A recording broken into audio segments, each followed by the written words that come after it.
Hello, and welcome to CHUB Cast, where we review 2 albums an episode spanning across some multitude of genres. With your hosts, My name is Zach Smith. and I'm the bassist. And I'm Ben, and I'm the vocalist. The one who plays the guitar is me, Greg. I'm Kyle and I hit stuff with sticks. All the way from Brighton, UK, combined, we make up the band CHUB. I hope you enjoy the podcast. Hello and welcome to episode 7 of CHUB Cast on the shiny new CHUB channel. This week, we're doing Psychodrama by Dave and Terra Hungry by Lost Sight. And we're going to announce next week's albums at the end of the show. So if you want to get involved, you should leave a comment of your thoughts on this episode at the YouTube channel, which is CHUB the Band. Or if you're listening on podcasty stuff, email us at chubtheband@gmail.com. Or tweet us at our shiny new hashtag CHUBView, hashtag CHUBView, and follow us on social media, which is all linked in the description because it helps us a whole buttload and gives us all that good exposition. But yeah, anyway, starting off this week, we're just gonna do my album I picked, which is like wild card as fuck because I wasn't sure. I didn't think any of us would really like it very much. So, so it's Psychodrama by UK hip hop artist Dave. Hot damn. Hell yeah. So Dave, he's been coming up recently. I found out about him because I'm a loser and I watch a bunch of reaction videos on YouTube, and recently a lot of people have been reacting to it. He really blew up because of his performance of his song Black at the Brits, which had a scathing attack on Boris Johnson and a big commentary on being a black person in the UK and in general. It's arguable whether this is grime or just UK hip hop. Either way, doesn't really matter, does it? It's got great music. Yeah, I've probably already upset some people. That's Alex gone. I don't think this is grime. I don't think it's grime either. Listening to what Alex listens to and then listening to this, like, I don't think this is grime. I think it's just hip hop, but I don't know shit. Those influences. Yeah, You see the overlap. yeah, he's got crazy wordplay, great flow, and serious, hard-hitting lyrics about very important topics. Before this, I listened to the whole album. I'd only heard Psycho, Stratum, and Black, so I was expecting good things.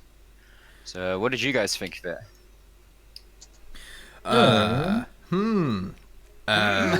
wonder. Friends, point at finger, Kyle. Who shall we go? Who shall go first? Go on, Greg. In the wheel. Okay. I didn't enjoy this album very much, but I also found it quite difficult to critique because I totally see what he's going for, what he's doing. I think he really nailed it. I respect it. I think, like, thematically and the points that he's making and, like, the message that he's getting out there, beautiful, love it, respect it, fantastic. But musically, it really fell short for me. I just wasn't interested. And funnily enough, we were saying maybe it's grime, maybe it's not. I felt it was the sort of grime influences on the beats and his kind of, in my opinion, quite monotone flow that I see is the same reason I don't really like grime that much. Those were the things that I really didn't like about this album. I thought his wordplay was really good in places, but yeah, overall, meh. Oof. Oh, coming straight out of the gate. Straight meh. Yeah, gotta be honest. Yeah, I fair think, enough. For me, I was a bit disappointed by this album as well. Like, I think all the songs that I mentioned, I actually like, and then the rest of it was kind of meh. I mean, No. It's going to be a theme this episode with Lost Society as well, but I think I love how it starts being in like a therapy session. I thought that was really clever because obviously it's just everything he raps about could be just spilling out to a therapist. Like, it's so hard hitting. When I was listening to the album, when I was listening to the album, I just wrote it was Psycho, Stratum, and Black. All 3 of those songs, I just wrote like hard hitting. Like, Greg nailed it. Like his writing, is just really spot on, and it really captivates like what it's like to be a black guy or girl growing up in London, and it doesn't sound great. However, like Greg, I don't really like this kind of music. Is he a pianist? Did I hit him he say? is. Yeah. See, that bumped up my opinion on him like quite heavily, because usually I'm like, I'm so like narrow-minded. I'm like, or is that MIDI track behind the guy rapping? But no, he was playing piano, and when Tim told me he played piano, I was like, oh, okay, that's cool. I love that, and that bumped it up a bit more for me, but it still didn't save it for me. But yeah, his writing is spot on, like perfect. He's actually a really good pianist. I think he wrote like all of the pianos and keyboards and stuff in this album. Like there's a keyboard solo at the end of Screwface Capital, which is all him, which is really, really cool in my opinion. And on the performance of Black he does at the Brits, he plays piano and sings it at the same time. It's crazy, like Freddie Mercury coming in. I think Wikipedia said he's been playing since he's like 14, so I think he's quite established on the piano. Yeah. What about you, Ben? Hi. Yeah. So it's really interesting, kind of like going into like different genres, because sometimes like kind of any art, like trying to like figure out your enjoyment out of it, like can vary from genre to genre. So like I didn't necessarily enjoy it kind of for the same reasons that you guys did, because essentially that's kind of our music preference in general. We're all rockers and metalheads for the most part. So stylistically, you know, it's not going to be, you know, ambrosia that we normally sip from. Saying that, it's as a piece of art, like separately itself, it's really good. You know, the beats and everything were more of like I think trying to drive it forwards to carry the actual message itself. The lyricism is just, I think the main spotlight that we could all agree on for sure is that the lyricism is really, really deep, really thought-provoking, and well written as well. I think that's why it's definitely captured a lot of people for sure, because you know, it's very topical with the whole Black Lives Matter movement at the moment, or the last few years, however long it's been going on for.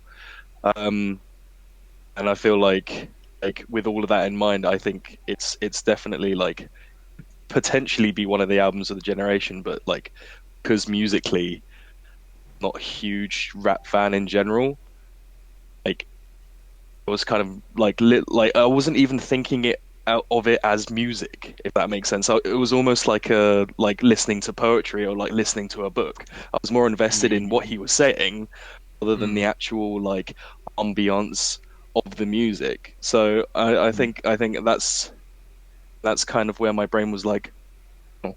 Yeah, It's not like I agree. not like an RTJ song or something like that, like Run the Jewels, where obviously they say a lot of prominent things.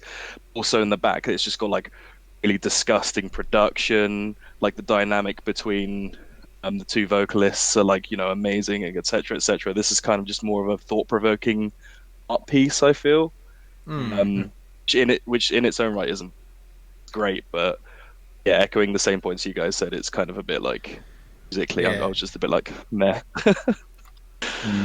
Yeah, Sounds bad, but Well, I don't think it does. I don't know. you know, Like you say, you can appreciate an album for different reasons.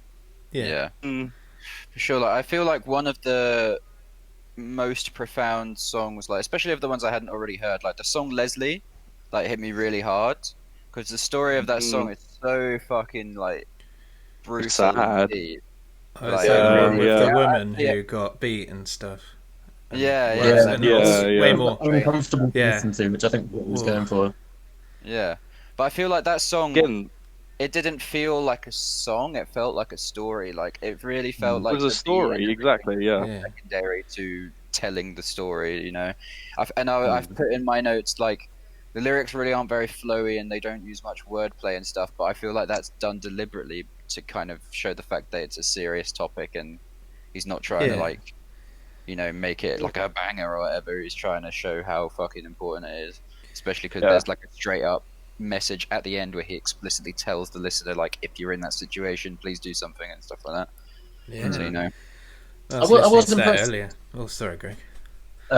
Despite like all the deep dark themes that he's exploring, and like we're saying, the sort of poetry of it, I was actually quite impressed with the amount of bars that he managed to like slip in there. Not so much in songs like Leslie and like Drama and stuff, but in the slightly less serious ones, like maybe Streatham or Disaster or Screwface Capital. He did manage to get some wordplay and like and some good jokes in. I thought so. It did hit both, but like as a fan of a lot of hip hop, but not like this sort of hip hop, I would have wanted a lot more bars.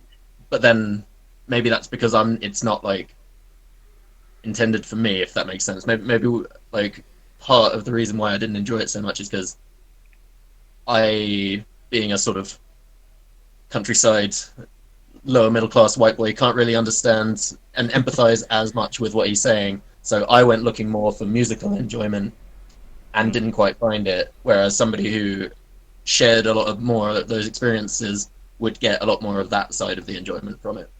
yeah, for sure. Yeah. I think that's the crucial difference, to be honest, is parallel between your musical enjoyment of something and your artistic appreciation of something.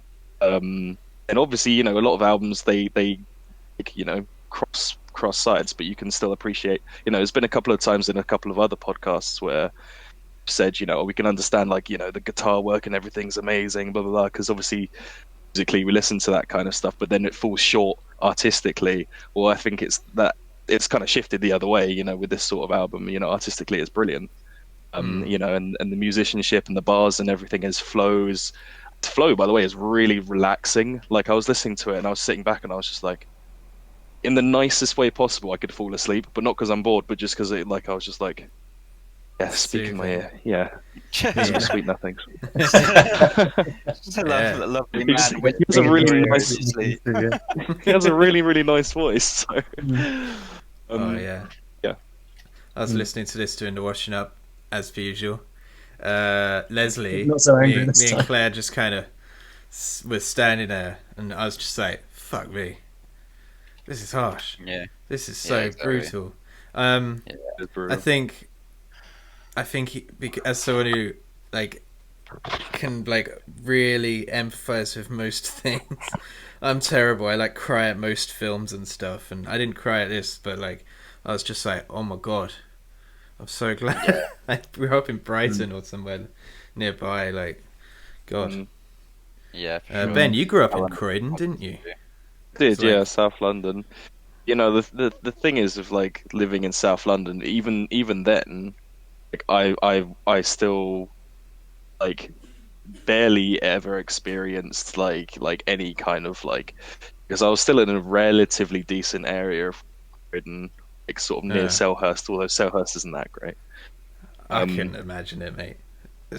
Yeah, it was not a great I feel area. like, what I was going to say about it was, I draw a lot of comparisons between this album and To Pimp a Butterfly by Kendrick Lamar or Good Kid, Oh, yeah. Bad City. This is like the UK version of those albums, because they're both very much the tale of what it's like to be a poor black man growing up in these areas where you're exposed to this sort of culture and you're kind of fighting for your life, sort of thing. Whereas Kendrick Lamar's albums are all about growing up in Compton in the States. This is all about growing up in some of the shittier boroughs of London and stuff. And I think there's a lot of parallels. I do feel though like that Kendrick's album, in terms of production and what's going on in the background, there's a lot more going on. Whereas this is a lot more like, the one thing that really detracts from this album for me is the fact that it can't decide whether it wants to be all serious. It's not all serious, and then it's like there's some really serious topics in here, like in Black and in Stratum and in Psycho and in Drama, and then and Leslie, and then there's songs like fucking Purple Heart, Location, and Disaster, where they're like club bangers about fit girls and shit. And I'm like, dude, this is so out of place to me. Like, this just feels Yeah. so weird. I hated those songs. They really tore the album up for me. Mm, It's just like, Stick to a theme. yeah, I think exactly. in a way, I don't know. I don't think it's necessarily a mistake to have both sides because obviously he wants to appeal to like a wide audience, and Yeah. I don't think having those not quite so serious songs in any way detracts from the seriousness of the serious ones. I just think I mean, the whole thing is like his very, very personal expression. So the way I look at that is like he's just there expressing maybe like the sillier, the more fun-loving side of himself, mm, and mm. yeah, Yeah. It's almost I agree. It's like whilst I enjoyed those, I'd see it was the other way around. I kind of enjoyed those more musically because they were like a bit more like just because they were light-hearted, but just because musically, like a lot of the other ones, they had like slightly better beats, like maybe more uplifting. I think hitting on what Zach was saying because it's like a therapy kind of session at the beginning and towards like the end and like mixed in between. It's almost like those bits are him kind of be talking to the therapist about his own personal music taste and stuff like that. Like it's kind of like the inner workings of his mind, and like going through like hard hitting stuff as well as the fun stuff that he enjoys. So I guess Yeah. I don't think it's out of place. Maybe I've phrased it wrong. Maybe it's like I understand and I really appreciate that it mixes up on the album and stuff, but it's like an 11-minute song like Leslie where the whole song is very deep and about like super important topic, and then it's immediately followed by Voices, which is like a bouncy club banger about just emotions and stuff. I was like, but it's like presented. I don't know. It just felt really out of place to me, and it felt like I was still coming out of the whole like thought process of what had happened on the last song, and it really threw me off. Like it just felt so unfitting. But yeah, I don't really remember the last two songs just because I was so like, whoa, like it's still in the I think they mindset should of have Leslie, ended as you it on said. Leslie. yeah, Yeah. yeah. I was going to think they should have ended it on that one. Sorry. Ben just said we should have ended it Okay. on that one. Yeah. Yeah, I should have said yeah. Yeah, I was going to make a comparison for Leslie specifically. It reminded me a lot of Eminem, but not musically, but like theme-wise, like songs like Kim or Stan, where he's telling a story and it's really dark and horrible. And I was comparing them, and I was thinking, would I actually have enjoyed Leslie more if it was like wacky, like Eminem's songs are?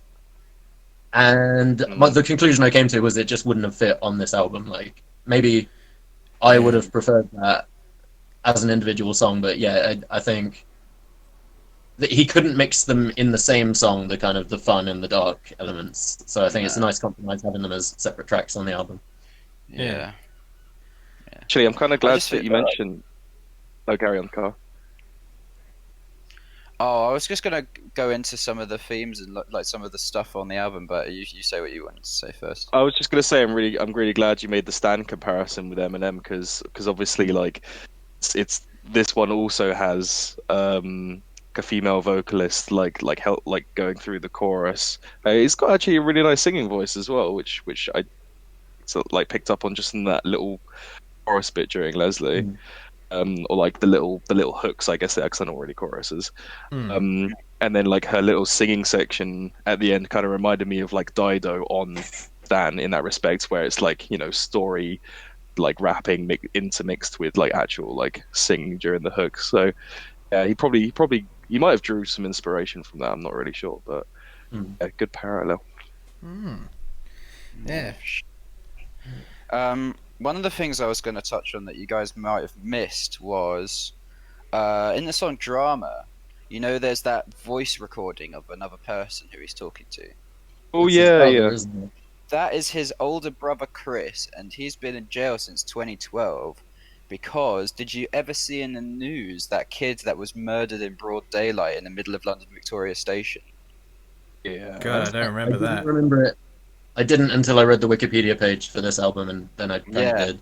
Yeah, so Dave's older brother Chris was one of the people who was put in jail for murdering that kid. Christ. It's basically His something other that brother, happened. his other Yeah. brother was also in jail, right?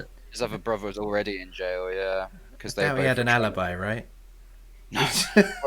well, so basically, this incident in 2012 was literally like just a bunch of kids from opposing gangs.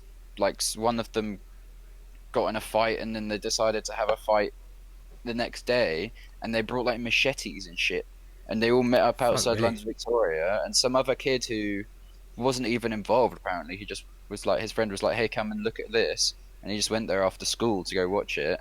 And yeah, these kids went at each other with machetes, and just like, and apparently none of them know why they did it, and they were all no criminal record. All of them were about to go to college and stuff. None of them know why they did it now, if you ask them. But yeah, like all of these kids just went ape shit and just absolutely stabbed. Like I think this kid Sofian got stabbed 9 times in 12 seconds in the middle of London, Victoria, at 6 in the afternoon. Like absolutely mental. Goes to show how volatile the teenage brain is. Just like, Yeah. how old were they? I don't know, but well, Yeah, like you know, 17. yeah, it's like, how do you expect people to know what they want to do for the rest of their life when they're that volatile to do things? Like, Yeah, I did stupid shit when I was 17. Not quite that stupid, but yeah, Not quite. yeah. But yeah, Crazy, I like, didn't know about a lot of it really shows that like Dave himself, he's always been from like a rough neighborhood. His family have always been on tough times. His dad was never there. They were reliant on like his older brothers to get them through, and both of them got themselves put in jail for turning to crime to try and support the family and stuff. Which is why he really makes it really clear throughout the album that he feels a lot of pressure on him to make it in the music industry and support his family and stuff and be a role model and shit. So I think it's a really, really heartfelt and interesting story. So It is. definitely adds a lot of layers to Dave as a person in this album in particular. It does. Yeah. Do we have any final points to Um, make? I was Throw just them gonna out drop there. in. I was just gonna drop in my favorite bar of the album because I thought it was hilarious. Go on. So it's in Streatham, and he's talking about a girl, and he says, "Her chest and back both bouncy. Trust me, everything shake. No Saudi."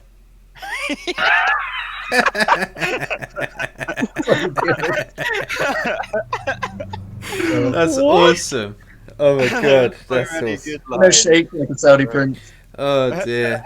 Yeah, I noticed so many great lines. I have to say, 'cause Kyle recommended me to read the lyrics alongside the music, and because I'm like undiagnosed dyslexic, I swear I'm dyslexic. I was just trying to sort of read along, which is why I think none of the music click chimed in. I literally couldn't tell you any of the music behind his rapping because I was just too busy reading it.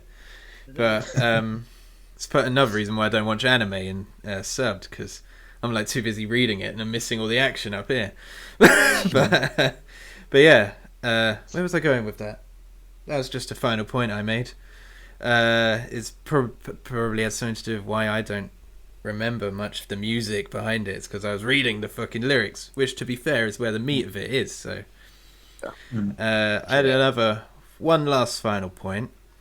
I can't remember what song it is, but I forgot what a spud was. You know, when you spud someone. The line was fake spuds, and for about a minute or two, I was like, "Where's he getting fake potatoes?" And Claire was like, "You mean a spud, like respect, yeah?" And I was like, "Oh, shit!" I thought he was just like receiving fake potatoes, or like he's peeling them, and then they're like an orange or something. He's like, "Damn you!" I'd get that too, mate, if I had fake potato. It's a strange coincidence that Kyle showed us a fake spud just before we started recording. A bit of my fake potato on my potato waffle. Oh Yeah, god, that's that is Every more better than waffle. They potato. knew that bar was about Iceland. It's a better waffle. Well, I'm all out of points. Yeah, Ben, that- Kyle, me. or Greg, anyone. I was just gonna give my rating and my favorite songs, and that was Go for it. Let me spit a couple of my favourite bars then as well. If Greg has already given one, Go I for thought it. some of them were quite funny and quite stupid as well. Like in Streatham as well. There's that line, I don't want a me and you, like a chef eating at his own restaurant. I'm like, are you fucking serious? I don't want a menu, me and Oh, get out. It was funnier when you had to had to Well, these, My some score of these, just went down 2 points. It's like there's another one. It's I don't want to do you and I like I'm in Leicester skipping my lecture. I'm like, fuck yeah. you and I. He loves it. He loves the letter wordplay, the letter play. When does Rappers absolutely love spelling. It's like well known. Yeah. does There's another wordplay one. become like dad's jokes? Can you imagine if Yeah, like where's you the tell line? most of these like gangsters, oh, you love dad jokes? They probably wouldn't be very impressed. Some of them are dad jokes, though. It's hilarious. Which is not a bad thing, in my opinion. Dad jokes are the best. There was another one that I thought was the best line on the whole album, which is feels like we're the only ones applying any pressure over here. Fuck assault, I can get a man peppered over here.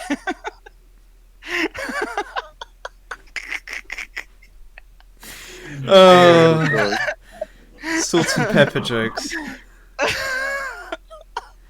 Damn it. Yeah, anyway, rating. Amazing. I'll do it. I'll bite. Let's do it. I thought his writing was amazing. Like I don't know. I couldn't write. Even like the silly bars, the great bars, the bar bars. What am I trying to say? Everything was amazing. Like, and I wrote down here, like, if he does do his own piano in the background, like, fuck yeah. And he does. And, like, I can't remember what fucking song it was, but it's towards the end of the album, and there's, like, this beautiful piano piece. And that, like, escalated my opinion of it all. Because I listened to this album in 2 parts, not because I didn't like it or anything, just because of time.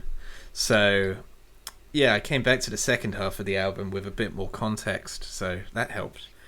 But at the end of the day, like, I don't really like this kind of music. I actually didn't have any favourite songs myself. I respect him, but it's not for me. I was going to give it a 4 out of 10, but I found out about his pianist skills, and so I gave it a 5 out of 10. Just, like, average for me. Yeah. Nice. I'll go next. Kind of similar, I guess, like pretty much what we've been saying. Like, I respect it. It's great as a piece of art and a piece of self-expression, but fundamentally, I have to look at it from the perspective of my enjoyment of the music. I did have a couple of favorite songs, probably. I liked Disaster and Environment. They've probably been my favorite 3. But overall, I'm not going to be listening to it again, so I also gave it a 5 out of 10.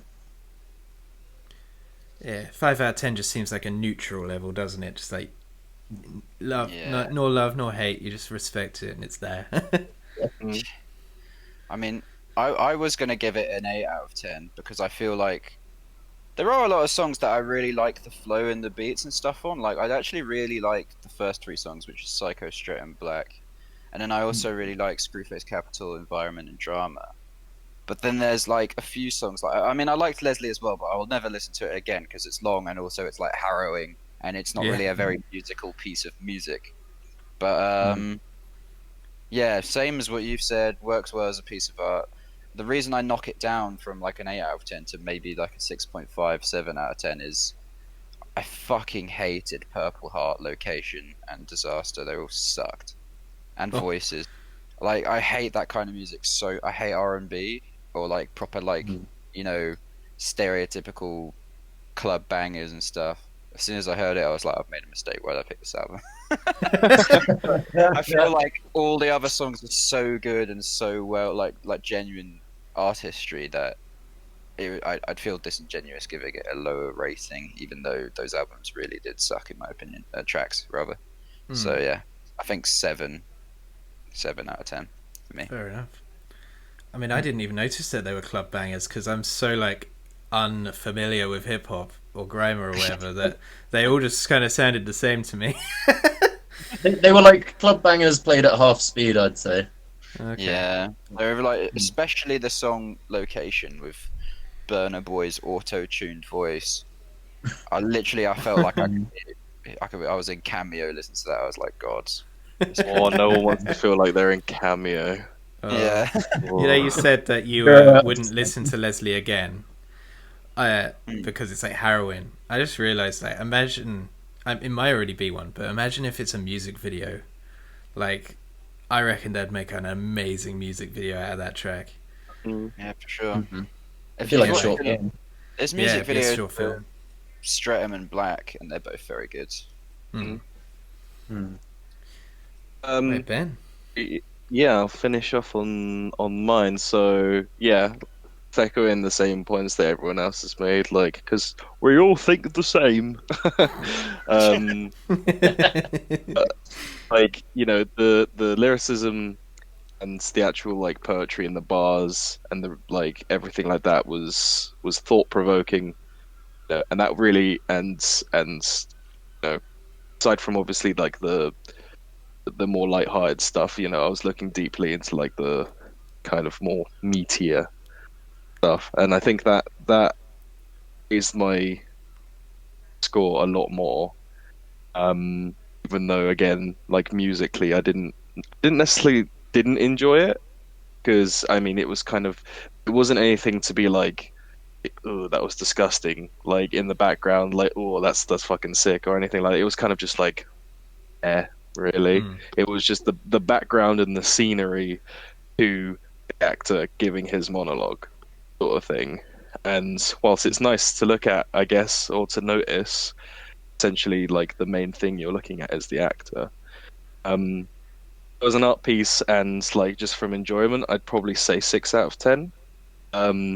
But just because I'm not a huge fan of it musically, that's why it wasn't any higher for me. I probably wouldn't get any higher unless like production like went like up loads. And my favorite songs were Black, Streatham, and I actually really liked the last song as well. Drama. Yeah, That's a good song. So the second band that we were going to look at this episode are a thrash metal band called Lost Society. They are from Jyväskylä, Finland. And they've been going since 2010. I discovered them from the famous hard drive that my mum's mate gave me when I was at hospital. I was loads of bands on that fucking hard drive. Yeah, they're just thrash metal through and through. They're just unapologetic fucking smash a beer on your face, have a party thrash metal, and nothing more, nothing less. Like, I haven't actually ever listened to this album in its entirety. I have a few things to say about it. Oh, I should probably go to the right page, shouldn't I? There we go. Yeah. A couple of fun facts, though. Have you guys heard of the band called The Local Band? The Local Band? No.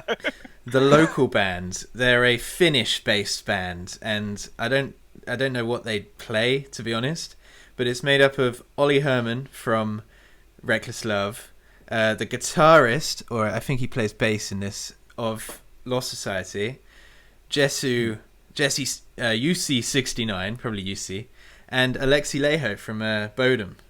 They're all Finnish, and I think when all the bands are just back home, they just play a few gigs in this band. So Pretty I cool. think, I thought that was a nice fun fact.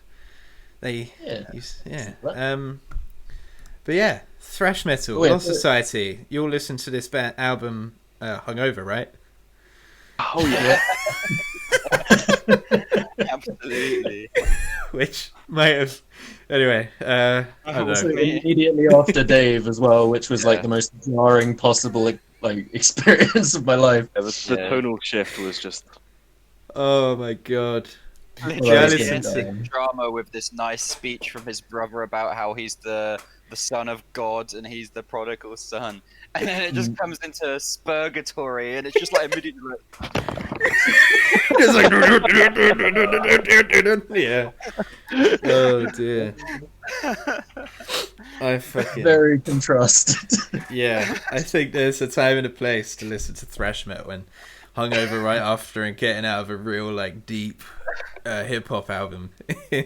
Might not be one of them, but anyway, I'm gonna start with Ben because I don't think I pick on Ben that much. Well, Ben, what did you think? Alrighty then. So I thought this album was really good. The end. Yeah. The end. Goodbye. No, the album was really good.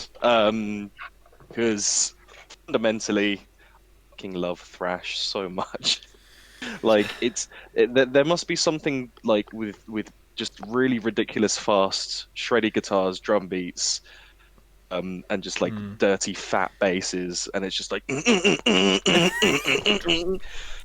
it just Claire calls it ADHD metal. sound waves just give me all the good brain juice Yeah. that my brain needs to make me feel happy. And throughout the entire album, it was pretty much like that. To be fair, when I was listening to it from start to end, the beginning didn't really capture me as much as I thought it would. I thought like because you guys were saying in the chat like vaguely like song just goes like bah straight away. I didn't feel that as much as I thought I would. Like maybe it's because I'm not hungover, so that's probably like it didn't hit me as hard. Are you talking about yeah, I was just Spurgatory like- or just the first half of the album in general?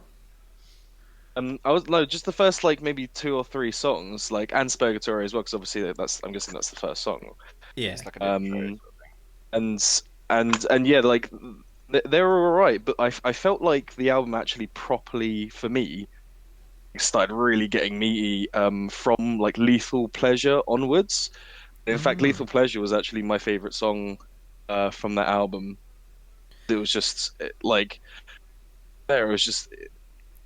like musically, I think it picked up a little bit. I don't know why. Like the first 3 songs for me aren't really that memorable, but then everything after that is good. Especially like Terror Hungry as well. Like that was my second favorite, and it was right after. Had like a really like meaty like bass, kind of bass riff. Kind It's of funny you say like Yeah. Ataxic is one of my favourite songs of all time. So it's weird that Oh, you say really? that. That was a Yeah. sick song. Like, Didn't- if I had to maybe- write a top 10 riffs, Ataxic's riff would be in that. Oh, it's also the theme song for I need to Stratic listen Shiv. to it again. Yeah, that's what I was. Oh The yeah. only song I've heard by them because it was on Strag Shiv. That... Yeah. Sorry, Ben, I cut you off. I No, had no. to say I was just gonna say like yeah, it was really good, really fast, and even though like it was an hour long, which to be honest, it didn't really even feel like an hour because it just like blew me away really like with everything. It was good. Yeah, fair enough. Greg, what about you?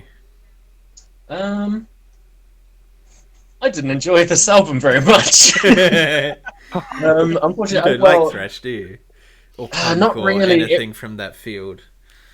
I'm not. Yeah, thrash really isn't my thing so much. It most reminded me because I haven't listened to much thrash, but it most reminded me of like Slayer, which I don't enjoy. Don't say that out But loud. yeah, I know. Unfollowed. For your credit. Yeah, Right. there were Cancelled. contributing factors. I was a bit hungover and probably just not in the mood, but no, this was actually the closest I came to not finishing an album so far on the podcast. Ooh, shit. But for several reasons, like partially, I mean, I don't know. I found it very samey. Like I didn't feel I had favorite songs, and there were some that I would put in a playlist and listen to on shuffle, but I will never listen to the entire album in its wholeness again. But in terms of sameness, like the first song that I heard by these guys that you showed me was "Trash All Over You" from one of their other albums. Oh yeah. I actually really like that song, and I've listened to it a bunch of times. And so when I was listening through this album, I heard at least 2 or 3 riffs that were almost identical to the riff from that song, and it stuck out to me because I knew it so Yeah.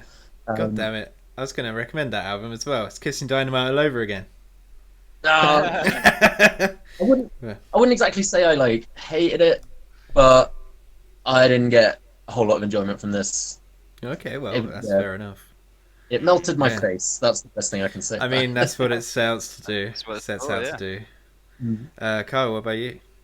Yeah, so I definitely agree with Greg that it got quite samey. Yeah, same. I'm the complete opposite of Ben. I was really loving it right up until Terror Hungry. Then I got Oh, bored. really? Yeah, yeah, like the first like Game Over, Ataxic, Lethal Pleasure, Terror Hungry, Tyrant Takeover all kicked my fucking ass, and I loved all of them. But yeah, like I feel like I heard some of the riffs in later songs, and I was like, didn't they play this riff in another song? Like they're very similar in some places, and it's Mm. like I feel like it's very easy to slip into that with thrash because at the end of the day, it's like you're playing it really fast. It's hard to really mix it up Yeah. unless you go to the weird, unless you start going power metal territory with crazy technical Yeah. stuff. Yeah. But But then it wouldn't be fair. I fucking love thrash. I love Megadeth, Metallica, Slayer, and Anthrax, and all of the like big four. And all the other Fresh fans. And I haven't really listened to that many other ones. I like Power Trip. That's about it. But in terms of like, I feel like they switch it up enough though. Like the Megadeth influences are very clear in Yeah. both the album art and the riffs and stuff. But I just feel like this album could have done with like a couple, not even slow songs, but just a bit slower songs. Like they had some really sick breakdowns to break it up, but it felt like the album was just 50 straight minutes of. And I was like, you know, like, I think the one song that had a bit of that was "Brutal Awakening," was quite groovy and a little bit slower. That was my favorite song of the album. Spoilers, yeah, like, exactly. but that one was the one time during the album where I was like, "Ooh, yeah, a little something different." Yeah, and then it just goes to Mosh It Up, which is just more. Yeah, Yeah. straight back in. But like, no, I really enjoyed this album. It's very old. It really fits in with like the whole '80s Megadeth, old school like first two albums Metallica vibes. Yeah. I felt like the Bodum influences were very clear. The vocals were very Bodum. The solos were very Kirk Hammett, Dave Mustaine. They were really cool, like blistering solos. But yeah, there was just a few segments where I was like, especially towards the end, I was like, I'm just bored of it now, to be honest. Yeah. Like, especially because some of the ad libs they used for like the whole album. Yeah. Sorry, I fucked up there. But continue. Some of the ad libs, like that they just said all the time, like they just say "fuck" or like "go" like every track, and I'm like, this isn't helping the whole sounding the same thing. Yeah. And I thought his vocal delivery was exactly the same for the whole album as well, which I Yeah. think could have mixed things up a bit as well. But yeah, no, I mean, like individually, I could listen to any of these songs and have a great time. But in terms of like an actual album, it just felt a bit redundant to me. Yeah, I completely agree with that. I think the album has a lot of filler. It could have done with being half the length. If the album was just like Spurgatory, Game Over, Ataxic, Lethal Pressure, Terror Hungry, Tyrant Takeover, and Brutal Awakening, boom, that'd be a dank album. 30 minutes of just because you don't need an hour of thrash. By the end of it, apart from Brutal Awakening, I was like, okay, I'm done. I'm thrashed out here. You heard, But like the your first reality half, I was was. just like, yes. Oh, sorry, Greg. I said your reality was thrashed because the song. Hey, kill him. Oh, dear. Was the last song on the album, was that a cover? as well? I think I didn't Bonus listen to it. track. You Can't Stop Rock and Stop Roll is a Rock and cover Roll. of Twisted Sister, I think.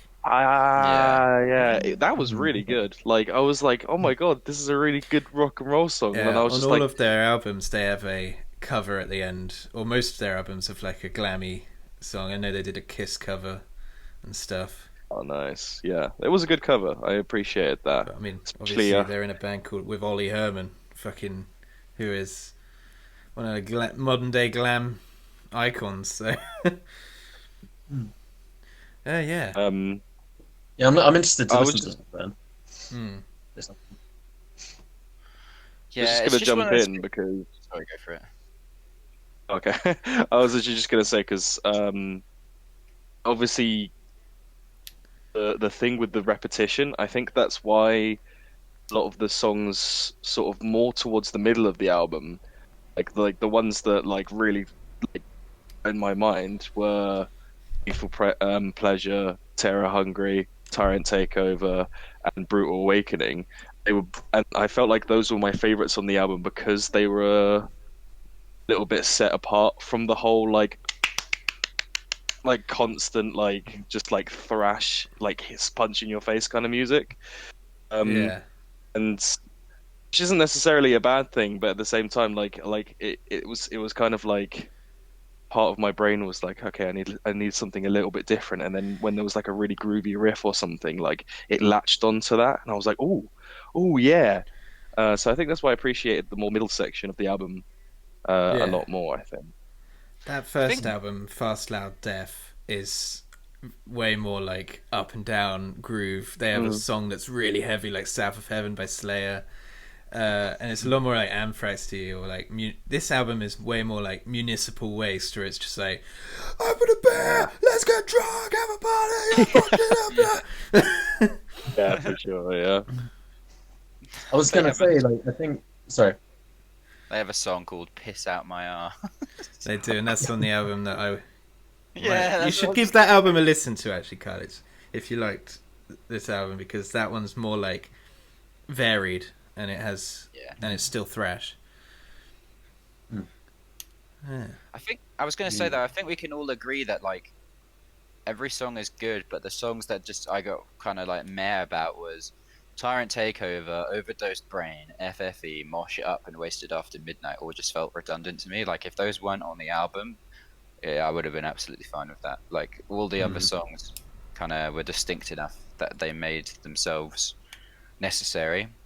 But that's at the end of the day, that's like a good 20 minutes of music that just felt pointless to me, at least. Could have been better if it was like a bit shorter.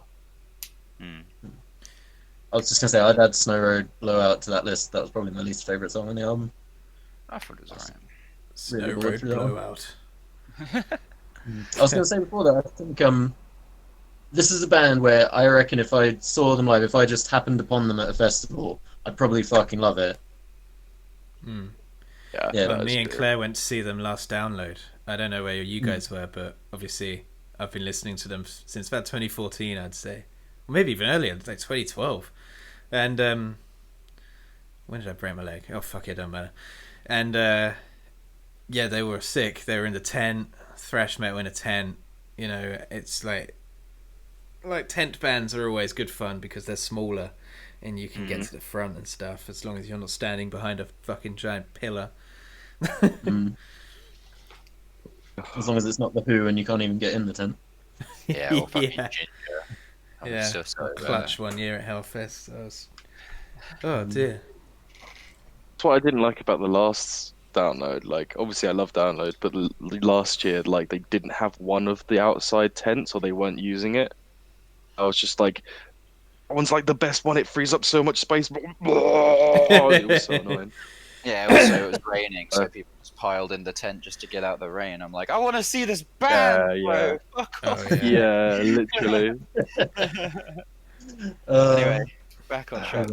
I agree with you, Kyle, though. More breakdowns. More... Yeah. I think I said this about Kissing Dynamite, but there were some moments in there where it shouldn't have been a solo, it should have been a breakdown. Yeah. There was a few like towards Terror Hungry, I was starting to get a bit bored, and then Tyrant Takeover comes in with a disgusting breakdown. I was like, this is what I needed, but then it just quickly jumped back into, and I was like, okay, it's gonna. Didn't your heart sink during Brutal Awakening when it was just like, this is sick. This is something. This is like the switch up the album needed from like the, which I love, but too much is meh. And then it just went back into that about halfway through the song, and I was like, no. That's how we're describing like fast songs now. We're just gonna be like, you would say. Oh, dude, we'll use that as like code for like other albums. We'll just be like, you know, some parts of the song are just a bit too like, you know. That's the sign language of thrash. It's either that or Yeah, literally. Oh, how they but can live make though. Live, it's amazing. Yeah, for sure. I'd love to see these guys. Think- live. I think it'd be great fun. yeah, I definitely. think, like, indicative of what you guys were just saying, it's pretty clear that one way or another, we all really, really love disgusting breakdowns. I think that's something we need to keep in mind when we're song making for like more songs in Chub. Yeah. Like, we should just have more bits where we're just like, like just chunkier riffs. Yeah. We should just have a whole song and just call it Chunk. Yeah. Chunk. Have you Making heard Chub Chunk by right. Chub? Chunk by Chub. Well, That's as true, it that stands, don't- only like, one of our really- songs has a guitar solo. Yeah. Yeah. No, breakdowns great. quite often are like the most memorable part of a song, though. Yeah. I Oh, mean- dude. for Nah, sure. dude. Oh, they are? Yeah. Yeah, for sure. Yeah, I was listening to Domination by Pantera earlier, and that whole song fucking slaps. But every time it's the anticipation to that ending bit with the,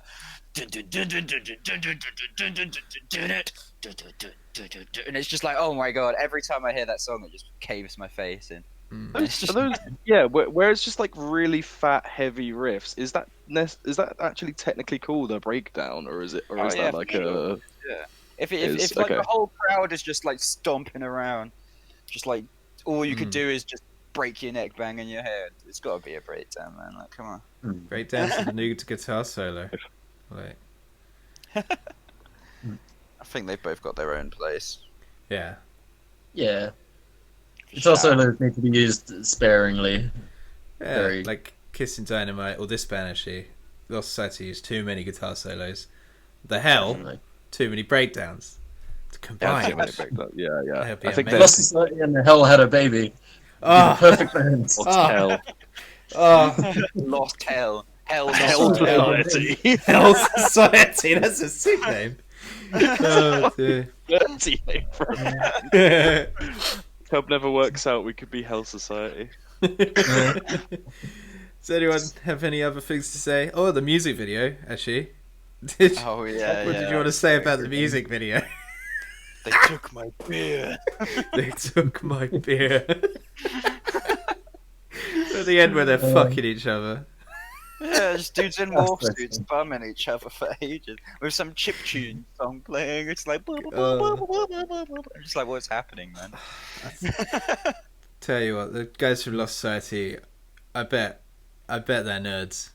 I bet the chip tune just kind of gives it away. Plus, most people in our generation are nerds, so I'd love to be Yeah, their for sure. friends. I'd be like, be my friend, have a beer with me, and bum me in a morph suit.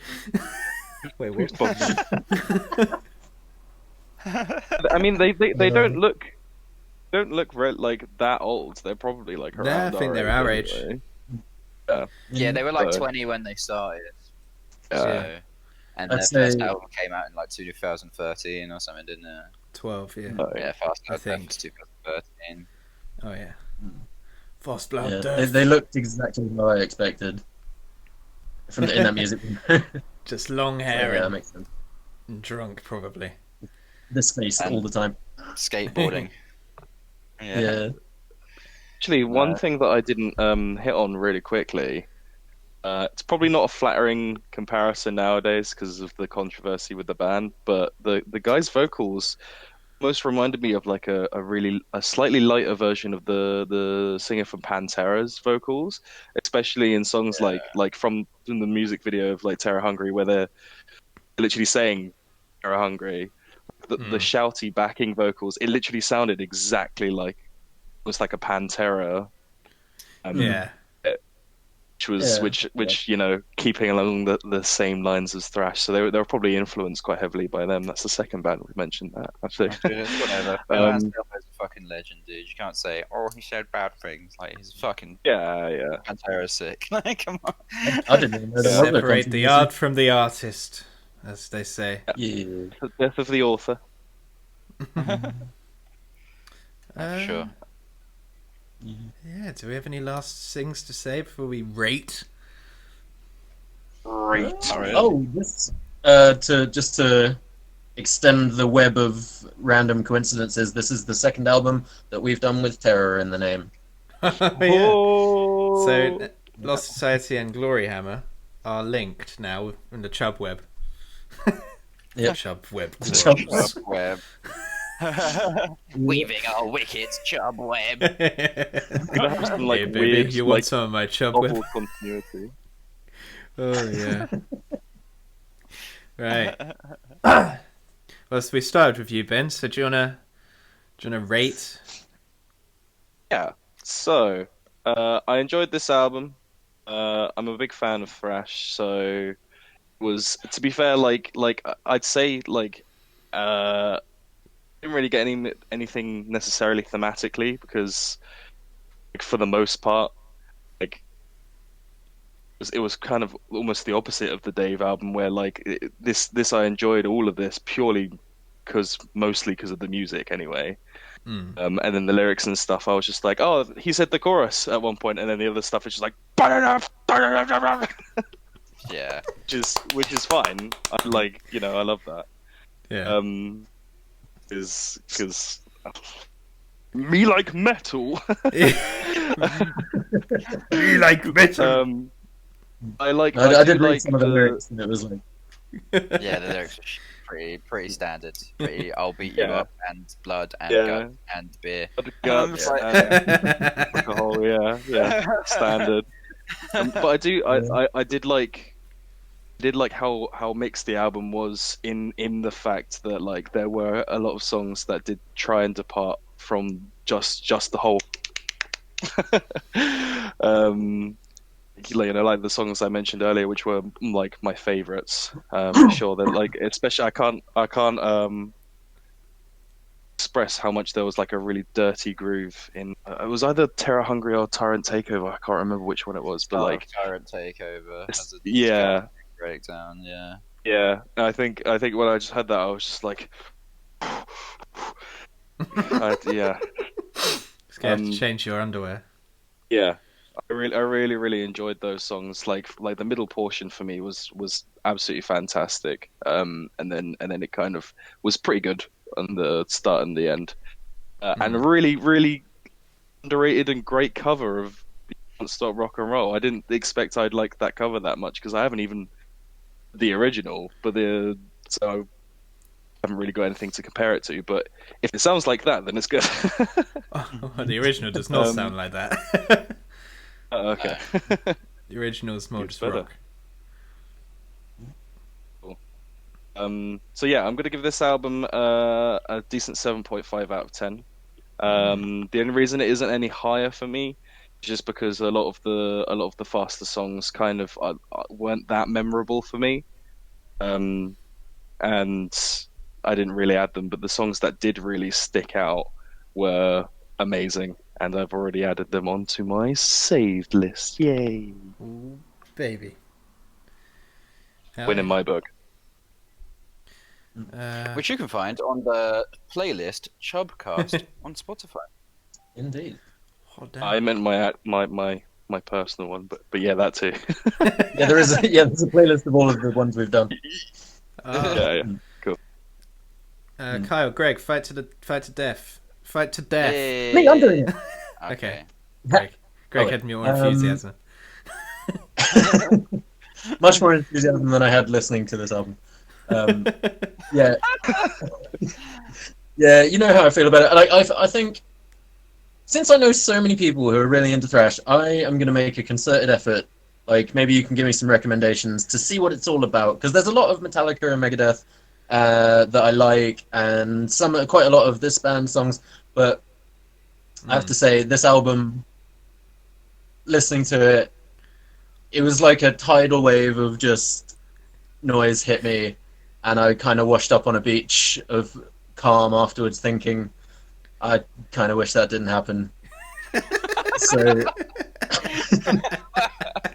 so I did have favorite songs. I liked Attack Sick, Torrent Takeover, Overdosed Brain, and Brutal Awakening was my favorite track on the whole album.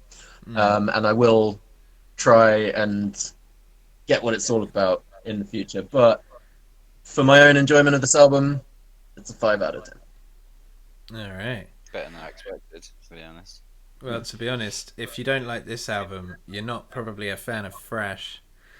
Like, there's other thrash bands. There's like Creator, Testament, Municipal Waste, Evil that are like kind of smaller, and they are kind of more.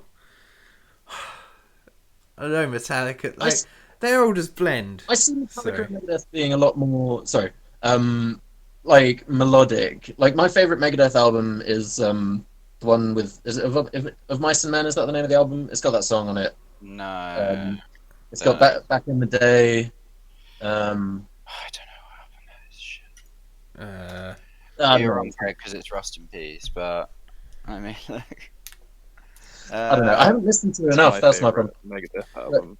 But if that is thrash and this is also thrash, then it can be different things, because this is like so intense, and that's not what I get from a lot of Metallica and Megadeth that I've listened to and liked. So I need to explore the genre more. Yeah. Well, after this, I will link you 2 or 3 very different thrash songs. South of Heaven by Slayer and, I don't know, fucking Lethal Pleasure by Lost Society are so different, but they're still thrash. So South of Heaven is so slow and heavy, and like I remember hearing it at Sonosphere, I almost shat myself. So yeah. Kyle, what you saying? I guess it's sorry, like go. what we were saying before in one of the other album reviews when we were talking about Fontaines DC. You know, there's punk that could be like really, really different. It's the same as thrash as well. For the most part, I think the thing that ties them together is just us guitars and drums. But then within that, it could be very different thing. So we need subgenres. This can be post thrashcore. Subgenres and subgenres, Post thrashcore. My favorite thrash band are probably, it's so basic, but probably Metallica, and it's because Metallica's first 2 albums are still quintessential thrash, but they mix it up enough. And like Master of Puppets and Justice for All both have like pretty proggy vibes on some of the songs, like Sanitarium and like the song Master of Puppets, like quite proggy in a way. They change up a lot. And Megadeth, like my favorite Megadeth album is Rust in Peace, and Holy Wars changes up like 3 different times throughout it. true. Like, It's true. and, Yeah. like Hangar 18 changes up quite a bit as well and stuff like that. Isn't Master of Yeah, Puppets they're like all 8 minutes long or something? Or is The that? song Master of Puppets, I don't think it's that long. It's pretty long. Um, I mean, Ride the Lightning by Metallica is flawless, in my opinion. Yeah, Oh. that's their best album. Oh my god. Oh, that's that still intro. very thrash. Which one's that? What's on that album? Trap Ride the Thunder Lightning. Ice, Ride the Lightning, Creeping Death. Drive Thunder Ice. That's such a Fight fire with fire. Oh, For whom the bell That's tolls.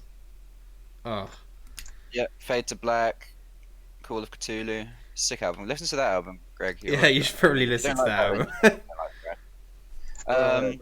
Anyway, my thoughts are, it's a good album, but I felt like by the time I got to Overdosed Brain, I'd kind of heard it all already. Good half of the album felt kind of redundant to me, which is a shame, because it's like nearly an hour long. I feel like if this album didn't have those tracks on, I'd really have nothing bad to say about it at all. Most of the tracks are individually like at least a 7, with some like 9 out of 10, almost 10 out of 10 tracks like Attack Sick, Lethal Pleasure, and Terror Hungry. But yeah, it needed a bit more variety to really keep my attention. It started off super strong. I was like, shit, this is gonna slap like on the first like 6 songs, and then I was a bit like, okay, getting a bit bored now, you know. Yeah. I love gang vocals, but I feel like they use them in a lot of the songs, and all of the gang vocals always sounded exactly the same. Like they just shouted in the same voice. They never really tried to do anything else with them. The vocals, like he didn't really switch up his vocals throughout the whole album, and a few of the riffs sounded very similar to other riffs on other songs. So it just really drove home that whole shit. This is very samey to me. So yeah, I think the album itself maybe 6 out of 10, but the tracks individually, like there's some proper bangers on here, like 9 out of 10 tracks. So yeah, I favorited like half the album, and I think they'll get some pretty heavy rotation, but I'm the same as Ben. I wouldn't listen to the album in its whole again, I don't think. Well, that's completely understandable. I'm pretty much the same. Like I said, I never actually listened to this album in its entirety. I have listened to the other one that I was going to recommend. I don't regret not recommending it because now I've listened to it. It's more interesting doing stuff we haven't listened to, really. Yeah. Yeah, Attack for Sick sure. is still one of the best thrash songs I've ever heard. I don't know, that riff that I used in Stratic Shiv. Every time I listen, I'm like, and I'm just like, oh, why am I washing up right now and not download? Fuck my life, fuck quarantine. But You're always watching up. I do most of my music listening when I'm washing up. But this album, like, it's literally just open a beer with your face, headbang, and party, and it definitely could have done with being half the length. There was a lot of filler on this album, and I think it could have been a 9 out of 10 if it had like 10 songs instead of 14, I think. But I give it a 7 out of 10 just because all the bangers that are bangers, and all the filler that are filler are just filler. Do you know what I mean? Yeah. So yeah, 7 out of 10. Attack Sick, Game Over, Terror Hungry, Brutal Awakening, best songs. It's just balls to the wall thrash and nothing more. It's just great. So, on our last episode of CHUB Cast, CHUB Cast 6, which is on CHUB the Band YouTube, subscribe, please. TB, our boy Tuberculosis, gave us some reviews of the bands that we just reviewed. So the first one is Terror Hungry by Lost Society. Tim said, this album is full aggro from the off. It has elements of Testament, COB, Children of Bodom. Alright, Children of Bodom, and Evil. I'll be honest, as thrashy and pure as it is, suffers from a lack of identity. Could have done with more experimentation, like the above bands do, which was noticeable by its absence. It's a very homogeneous album, which, if you love pure thrash, is great. If you're looking for a bit of flair or originality, it's not the album you are looking for. A good band for live shows or festivals, which is what we said, though where this style is more suited. 6 out of 10, nothing wrong with it at all. So Pretty much exactly what I said to the letter. Can you stop copying me, please, Tim? Yeah, literally. Because Tim loves thrash. It's Tim him. gave the same rating.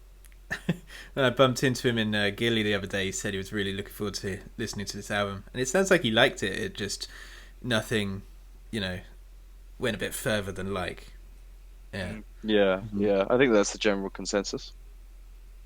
And for his review of Psychodrama by Dave, this album was a completely real, raw, honest album. He may have written it for his brother, but the delivery was hugely convincing. It's an art piece over an album. I can see why there's rave reviews, because it's terrific.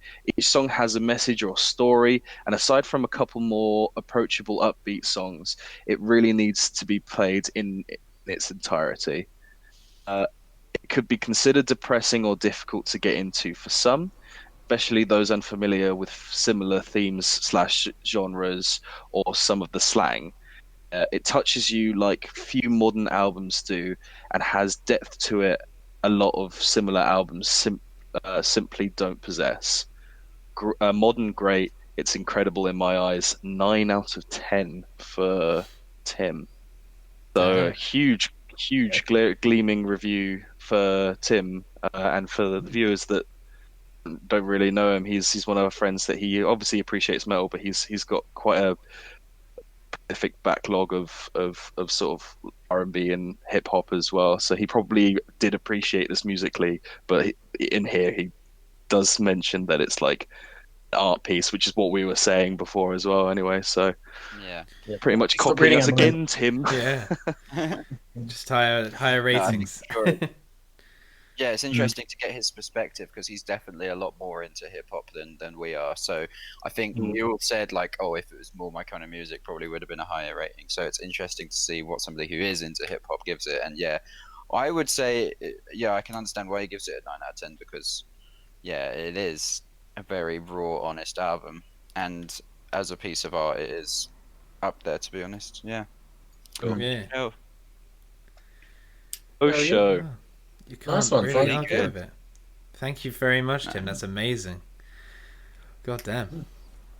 Appreciate One it. thing I did notice, he said something about like a modern album. Like you don't really get that in modern albums these days. Maybe it's because I do listen to a lot of modern metal these days. Usually when I discover a band and they're quite old, it puts me off. Not because they're old, but because I'll never really get to see them live. So most of the music I listen to is quite modern. And there's a lot of raw music out there that's quite modern, as we know. Yeah. Maybe he's talking about hip hop and pop in general, and not just stuff that Could we be listen maybe to mostly. maybe it's within that genre. Yeah. Of, I mean, Yeah. I would still say it's rare to get that kind of like the emotionality and the like he's talking about the way it touches you. I'd say that's quite rare in any genre, really. No, yeah, Well, actually, I you're think- right. Dave himself touches on it in the song Environment, where he's saying that like the culture of hip hop, like gangsters are insecure, that like a lot of the lyrics Yeah. are them just trying to big themselves up and make them seem cool. There's not many artists in that space who are honest and willing to put something like an actual therapy session where they're admitting that they're scared, or they're admitting that they're anxious, or they're admitting that they feel like their life has gotten really difficult or anything. It's all people kind of flexing, Yeah. So definitely in the hip hop space, I understand where he's coming from. Yeah. It's Like- just Dave and Dirty Doke. So similar. About real pork pies. God damn.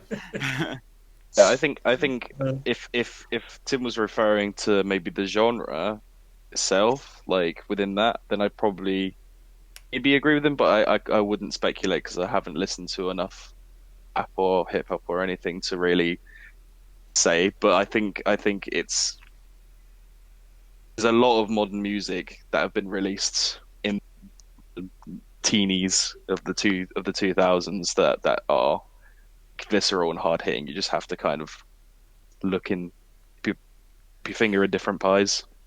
Yeah, go digging. All right, that's amazing. That's what Hell yeah, Tim, you're a legend. Alright. Thank you for supporting the show. Jolly good show. I will support your Precious. dick with my mouth when I see you next. Wait, what? That gave me a chub. Give me a chub. Oh dear. Shall we do next week? Should probably actually implement. Yeah, next Yeah, week. Who's Yeah, doing it? next week. It's Greg and Ben. Greg and Ben.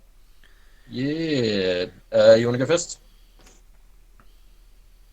I do. I know every time you're like, no, just choose it, but I genuinely want your opinion. And you can cut this out, or if you want to keep it in, Zach. That's right. It's one of two. It's either another thrash album, and the only reason I'm asking is because we just have a thrash album. I don't want us to get burnt out or anything, or another hardcore album. Another hardcore album. I would personally prefer the hardcore album. It's Yeah, not- let's not do two it's not genres in like- a row. Let's do hardcore. Okay, cool. That's what I In think, that case, the next album that I want to recommend, and this is actually one of my joint first place loves of 2019, one of my favorite albums of 2019. Please go easy on me. This is not a spoiler. It's by a band called Left Behind, and the album's name is No One Goes to Heaven. Okay, Oh. Sorry, I accidentally played music. that's all right. Left Behind, No One Goes to Heaven. All right. Hardcore. Yeah, it's more. Talk about it more in the Yeah. next CHUB Cast. Yeah. Is there anything we need to know Give it going a in though? Like maybe a... It's a lot less jokey than it's again going into the fact that like just because it's a genre doesn't mean it's completely different from like the hell kind of hardcore. Okay. It's not just all breakdowns and stuff. It's more approaching like the metalcore side of hardcore. Right. So I'm gonna have to and whip it's out the just- tissues. Stop No, crying. not the melodic metalcore side, not the emotional side. It's this album is gonna. You thought thrash like tears your asshole. It's you hear. It's you hear this, mate. All right, Unrelenting. Right. Greg. But you, Greg?